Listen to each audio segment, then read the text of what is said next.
আমি এখানে ঢাকা দক্ষিণ সিটি কর্পোরেশনের নির্বাচিত এবং সর্বোচ্চ আদালতের রায় পরে ঘোষিত মেয়র হিসেবেই এখানে এসেছি ঈদগাহকে প্রস্তুত করার জন্য।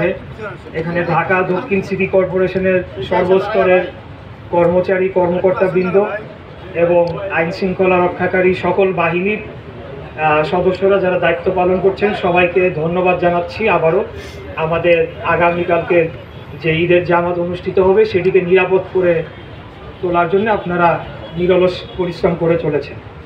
আমি আজকে এখানে এসেছি, এটা আমার দায়িত্বের মধ্যে পড়ে যে ঈদগাহ কিভাবে এই পুরা কর্মকাণ্ডটা সম্পন্ন হচ্ছে সেটা তদারকি করা। শুধু তাই নয়, যারা এখানে শ্রমিকরা রয়েছেন তাদের পাশে এসে দাঁড়ানো এবং তাদেরকে কিছুটা মোটিভেট করা। এটা আমরা কালকে থেকেও মাঠে থাকবো, যারা পরিচ্ছন্ন কর্মী থাকবে তাদের সাথে আমাদের ঈদের দরকার নেই, যারা যেহেতু আমাদের জন্য কষ্ট করতে পারে আমরাও তাদের সাথে থাকবো ইনশাআল্লাহ। তো সেই পরিপ্রেক্ষিতে আজকে আমি এখানে এসেছি, পরিদর্শন করলাম। তো আমার কাছে মনে হয়েছে যে যথেষ্ট নিরাপত্তা বলয় ইতিমধ্যে আমি দেখতে পেয়েছি এবং একটা বৃষ্টি হওয়ার যেহেতু ঝুঁকি ছিল, আমাকে কর্মকর্তাবৃন্দরা জানিয়েছেন যে এখানে সেই ধরনের ব্যবস্থা নেওয়া হয়েছে যাতে বৃষ্টি হলেও আমাদের যারা নামাজ পড়বেন তাদের যাতে কোনো মুসল্লিদের কোনো সমস্যা তৈরি না হয়। আমি এখানে ঢাকা দক্ষিণ সিটি কর্পোরেশনের নির্বাচিত এবং সর্বোচ্চ আদালতের রায় পরে ঘোষিত মেয়র হিসেবেই এখানে এসেছি। এখানে এটা প্রতিষ্ঠা পাওয়া দরকার। আমি সাংবাদিক ভাই বোনেদের প্রতি আপনারা অনেক আমার রাজনীতির শুরু থেকে এখানে অনেকেই আছেন, আমি দেখতে পাচ্ছি অনেকভাবে সমর্থন করেছেন। আসলে হয়তো বা আমার কাজটি ভালো ছিল বা কাজগুলো ভালো ছিল তাই সমর্থন পেয়েছি। তা আজকে অনেকটা ভুল বোঝা হচ্ছে, আমাকে অনেকটা না অনেকই ভুল বোঝা হচ্ছে। কিন্তু আসলে রাজনীতি এমন একটা জিনিস, এখানে যখন মাঠের বাস্তবতা চলে আসে এবং আপনি রাজনৈতিক প্রতিপক্ষের সাথে আপনি যখন লড়াই করবেন তখন আর আপনার রাজনৈতিকভাবে কর্মসূচি পালন করা ছাড়া অন্য কোনো উপায় থাকে না। যার কারণে কিছু জনদুর্ভোগ সৃষ্টি হয়েছে। অনেকের কাছে হয়তো বা মনে হতে পারে, বিশেষ করে যারা আমাকে একটু ভালো করে চেনে তারা প্রথমে একটু অবাকই হয়েছে যে আমি এত দৃঢ় কেন হচ্ছি এই সামান্য একটা মেয়র পদ, যেটার মেয়াদও হয়তো বেশি দিন নাই যেভাবে বলা হচ্ছিল।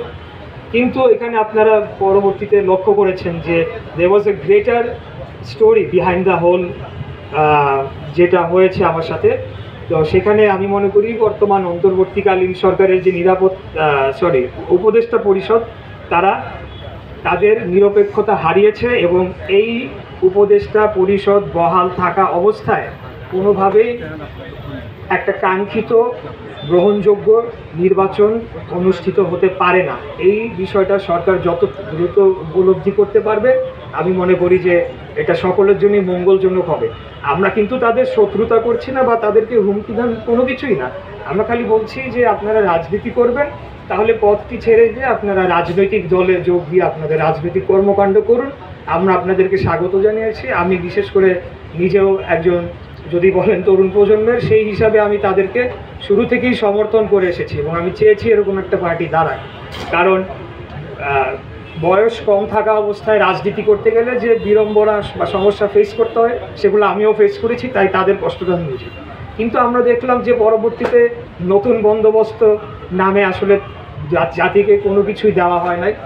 আমরা নতুন পার্টির মূল নীতি বলেন বা বিভিন্ন বিষয় সম্বন্ধে আমরা অস্পষ্ট এবং তাদের কয়েকজন উপদেষ্টার বিরুদ্ধে সুনির্দিষ্টভাবে দুর্নীতির অভিযোগ পাওয়া গিয়েছে অথবা তাদের ব্যক্তিগত কর্মচারীদের বিরুদ্ধে। অতএব আমরা মনে করি যে আসলে যে প্রত্যাশা আমরা সকলে এদের প্রতি করেছিলাম, যে তাদের প্রতি যে ভালোবাসা যে মায়াটা আমাদের ছিল সেটা থাকবে, সেই জায়গাটা নষ্ট হবে না। কিন্তু আমি মনে করি যে রাজনীতিতে আসার মাধ্যমে তাদের যে সুনির্দিষ্ট যদি একটা পরিকল্পনা থাকতো তাহলে পরে ভালো হতো। যেহেতু সেটা অনুপস্থিতি আমরা দেখতে পাচ্ছি, বিভিন্ন ধরনের বিতর্কে তারা জড়িয়েছে, তাই তাদেরকেও পদত্যাগ করতে হবে এবং আসলে রাষ্ট্রের মতো চলবে। আমরা এখানে কেউই অপরিহার্য না, নট আ সিঙ্গেল পার্সন। কারণ অতীতে আমরা এই বয়ান শুনেছি, হাসিনা গেলে কি হবে, হাসিনার পরিবর্তে কে চালাবে। তো আসলে রাষ্ট্র 18 কোটি 20 কোটি মানুষের এখানে জীবন জীবিকা নির্বাহের বিষয় রয়েছে। আমি মনে করি যে এখানে কেউই অপরিহার্য নয় রাষ্ট্র এবং তার প্রতিষ্ঠানগুলো স্বয়ংক্রিয়ভাবে চলবে এবং আগামীতে আমরা একটা সুষ্ঠু সঠিক নিরপেক্ষ জাতীয় নির্বাচন দেখতে পাবো বলে আশা করি। কিন্তু এখানে হাইকোর্ট মহামান্য উচ্চ আদালতের পূর্ণাঙ্গ বেঞ্চে যে কথাগুলো বলা হয়েছে সেখানে কিন্তু এখানে অনেকেই এটাকে বিভিন্নভাবে ব্যাখ্যা দিয়েছেন, বিশেষ করে ওদের আইনজীবীরা এটাকে পুরোটাই মিসকোট করেছে।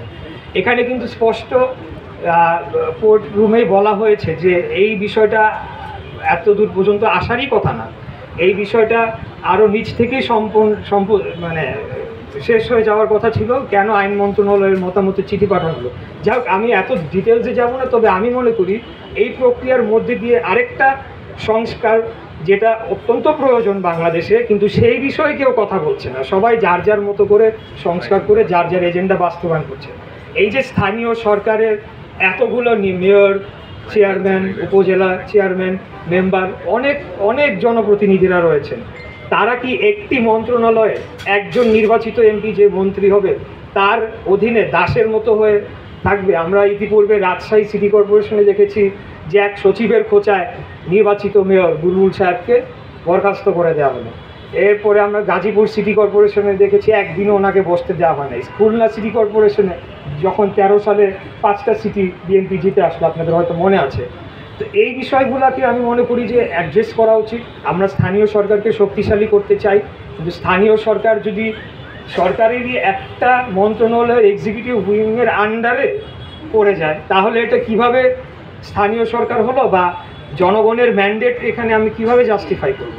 কারণ ওনারাও তো সরাসরি ভোটের মাধ্যমে তাদের স্থানীয় সরকার প্রতিনিধি নির্বাচিত করছে। তো এই সংস্কারগুলো নিয়ে কেন আজকে কথা বলা হচ্ছে না? এবং এখানে স্থানীয় সংস্কার সংক্রান্ত যে কমিশন করা হয়েছে তাদের থেকেও তেমন কিছু পজিটিভ কিছু আমরা দেখি নাই এবং সরকারের পক্ষ থেকেও নয়। তবে আমি এটা রেজ করে যাব এবং পরবর্তীতে একটা যা জনগণের ভোটে নির্বাচিত ক্ষমতা আসলে আমরা এই বিষয়টা নিয়ে তখনও সরকারের সাথে আমরা বলতে গেলে আন্দোলনই করব যে স্থানীয় সরকারকে যে হাত বেঁধে রাখা হয়েছে, শিকল বরিয়ে রাখা হয়েছে, নির্বাচন সম্পন্ন হয়ে গিয়েছে, গ্যাজেট প্রকাশ হয়ে গিয়েছে, শপথ নিতে দিবে না একটা মন্ত্রণালয়, তাহলে এটা কেমনে হলো? যেই মন্ত্রণালয় বর্তমানে তো অনির্বাচিত, আমি ছোট করে বলছি না, বাট অনির্বাচিত। যদি ধরতাম নির্বাচিতও হইতো, একজন এমপি আসনের কতজন ভোটার থাকে? আর আমার ঢাকা দক্ষিণ সিটিতে আমার 24 লক্ষ ভোটার, 8টা সংসদীয় আসনের সীমানা নিয়ে আমার ঢাকা দক্ষিণ সিটি কর্পোরেশন এদের যে জুরিসডিকশন রয়েছে। অতএব এই যে জিনিসগুলা, এগুলো স্ট্রাকচারাল রিফর্ম, এগুলা ভবিষ্যতে করতে হবে যাতে আসলে আমরা স্থানীয় সরকারকে শক্তিশালী করতে পারি এবং জাতীয় নির্বাচনের মাধ্যমে যে পার্লামেন্ট আসবে তাদের যে দায়িত্ব আইন প্রণয়ন, সেই কাজে যাতে তারা মনোযোগ দিতে পারে।